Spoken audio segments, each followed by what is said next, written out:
ಜಪಾನ್ನಲ್ಲಿ 5 KG Japanese ಅಕ್ಕಿಯ ಬೆಲೆ ಮಿನಿಮಮ್ ಅಂದ್ರೂ 3 ರಿಂದ 3.5 ಸಾವಿರ ಎನ್ನಿರುತ್ತೆ. ಇನ್ನು ಹಣ್ಣು ತರಕಾರಿಗಳ ಬೆಲೆನೂ ಕೂಡ ದುಬಾರಿಯಾಗಿರುತ್ತೆ.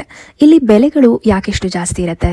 ಮೊದಲನೇದಾಗಿ ಹೇಳ್ಬೇಕಂದ್ರೆ ಜಪಾನ್ ಒಂದು ಚಿಕ್ಕ ದೇಶ, ದ್ವೀಪ ರಾಷ್ಟ್ರ ಕೂಡ ಹೌದು. ಇಲ್ಲಿ 70 ರಿಂದ 80% ಅಷ್ಟು ಭೂಪ್ರದೇಶ ಬೆಟ್ಟ ಗುಡ್ಡ ಕಾಡಿನಿಂದ ಕೂಡಿದೆ.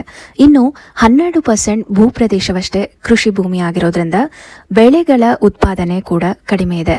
ಎರಡನೇದಾಗಿ ಜಪಾನ್ನ ಹವಾಮಾನ. ಇಲ್ಲಿ ಬಿಸಿಲು ಮಳೆ ಗಾಳಿ ಟೈಫೂನ್ ಎಲ್ಲ ಅತಿರೇಕದಲ್ಲಿರುತ್ತೆ. ಹಾಗಾಗಿ ಎಷ್ಟೊಂದು ಬೆಳೆಗಳ ಬೆಳವಣಿಗೆ ಈ ಒಂದು ವಾತಾವರಣದಲ್ಲಿ ನಿಧಾನವಾಗಿರುತ್ತೆ. ಇನ್ನೂ ಕೆಲವು ಬೆಳೆಗಳು ಫಸಲು ಬರಲು ಬಹಳಷ್ಟು ಸಮಯ ತಗೊಳುತ್ತೆ. ಬಹಳಷ್ಟು ಬೆಳೆಗಳನ್ನ ಇಲ್ಲಿ ಬೆಳಿಲಿಕ್ಕೆ ಆಗೋದು ಇಲ್ಲ.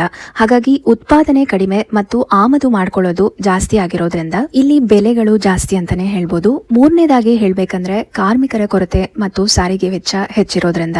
ಜಪಾನ್ನಲ್ಲಿ ವೃದ್ಧರ ಸಂಖ್ಯೆ ಜಾಸ್ತಿ ಇದೆ ಮತ್ತು ಬಹಳಷ್ಟು ವಯಸ್ಕರು ಕೃಷಿ ಬಗ್ಗೆ ಒಲವು ತೋರಿಸದೇ ಇರೋದ್ರಿಂದ ಇಲ್ಲಿ ಕಾರ್ಮಿಕರ ಕೊರತೆ ಜಾಸ್ತಿ ಇದೆ ಮತ್ತು ಕೃಷಿ ಕಾರ್ಮಿಕರ ವೇತನ ಹೆಚ್ಚಿರುತ್ತೆ.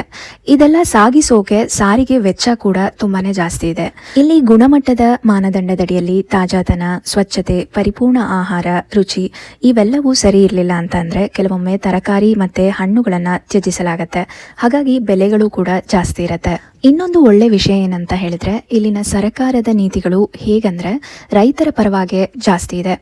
ರೈತರಿಗೋಸ್ಕರ ಸಹಾಯಧನ, ಬೆಲೆ ನಿಯಂತ್ರಣ, ಆಮದು ನಿಯಂತ್ರಣ ಇದರಿಂದ ರೈತರಿಗೆ ಸಹಾಯವಾಗುತ್ತೆ. ಆದ್ರೆ ಗ್ರಾಹಕರಿಗೆ ಬೆಲೆ ಹೆಚ್ಚಿರುತ್ತೆ.